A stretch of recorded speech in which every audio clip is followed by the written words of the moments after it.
High water is closing roads in St. Paul, but that's not all. Part of Harriet Island is underwater this morning, and it's only expected to get worse. Ellery McCardle is there live right now. Ellery, so what's it look like there this morning?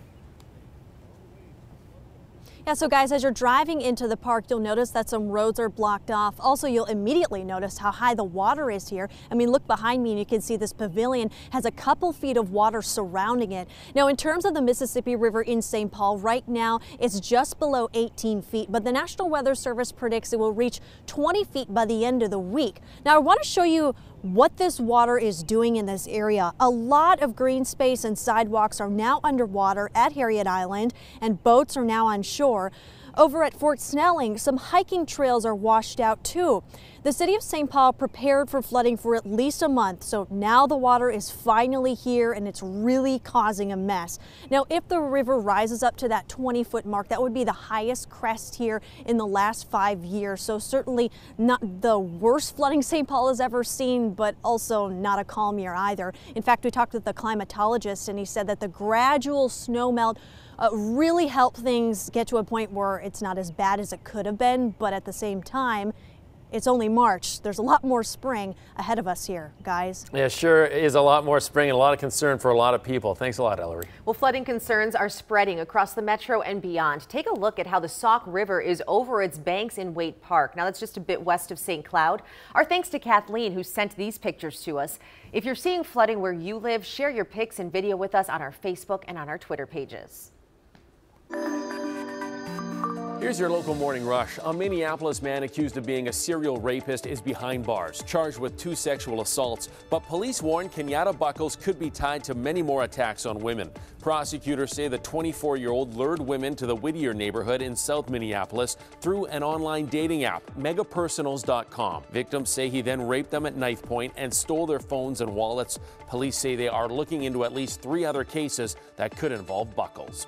New this morning, we now know the name of the driver who died in a crash in Owatonna. The State Patrol says 71-year-old Ray Mudgett of New Richland wound up in the Straight River yesterday. They're investigating how his pickup truck left I-35, went through a guardrail, and then went underwater. No one else was hurt.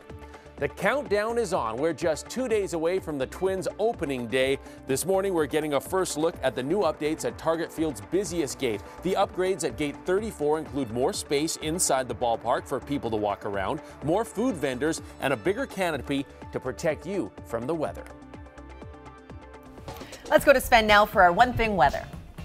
Yes, we're looking at a mild day today. Temperatures headed into the low 50s after a kind of cooler day yesterday. 60s tomorrow. Won't last long though. We got a cold weekend on the way and we're talking about some snow for some of us coming up.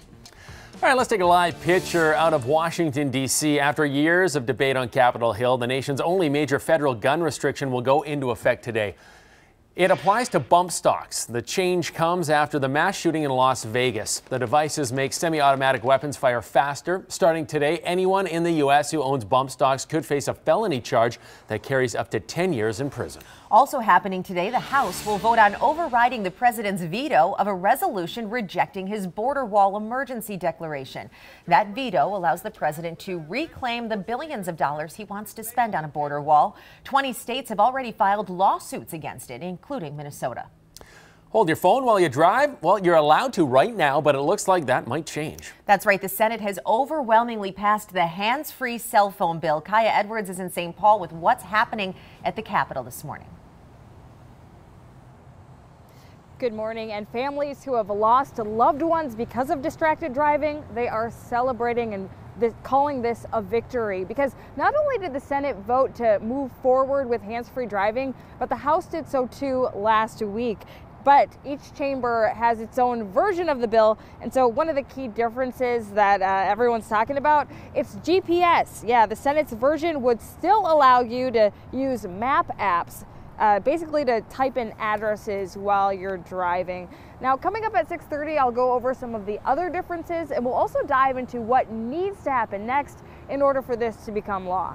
All right, Kaya, thank you. Looking forward to it. Well, if you are looking for a way to make some extra money, babysitting might be a great option. According to a recent survey by Urban Sitters, the average hourly rate for a babysitter is $16.75 an hour for one kid, a little over $19 an hour for 2 kids. Alicia's here now with a look at the cities with the best and the worst rates in terms of babysitters and where we stack up. Yeah, you know, that average nationally is more than double the federal minimum wage, and that's according to that same Urban Sitter study. They looked across the country at more than 28,000 different families, asking parents what they're shelling out for babysitters 16 and older. So let's focus on the highest and the lowest. Right now, San Francisco out of California is the most expensive with $18.75 per one child, and parents are paying $21 for 2. The least expensive was Las Vegas, where they're shelling out $11 per child and then a little over $14 for 2 children. So where does Minnesota stand on that list? Well, that study focused on Minneapolis,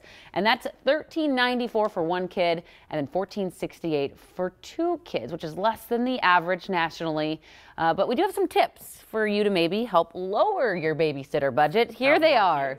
Have more kids? No. But okay, so instead of going out on a Saturday night or maybe even a Friday night, consider going on a weeknight. Yeah, less work for sitter means less you can pay them. So maybe already have your kids in their pajamas and already fed. And if you have an adult babysitter coming and they happen to have any kiddos, have them bring their kids along as well. So this morning we were asking our Sunrisers, how much do you pay your sitter? Or if you're a sitter, how much do you charge? Let us know.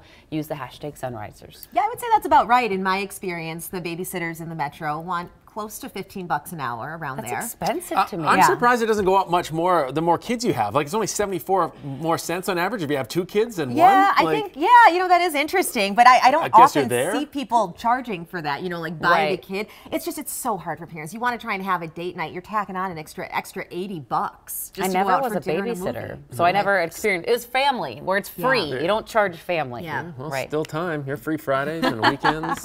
Well, coming up on Sunrise, we still have lots. Off the field controversy, the battle making headlines that could change a school's team name and their mascot. Then. Nothing. I received nothing. They say I am not insured. One woman's 2-year battle to recoup insurance money after a fire ripped through her house. How her story could impact homeowners across Minnesota.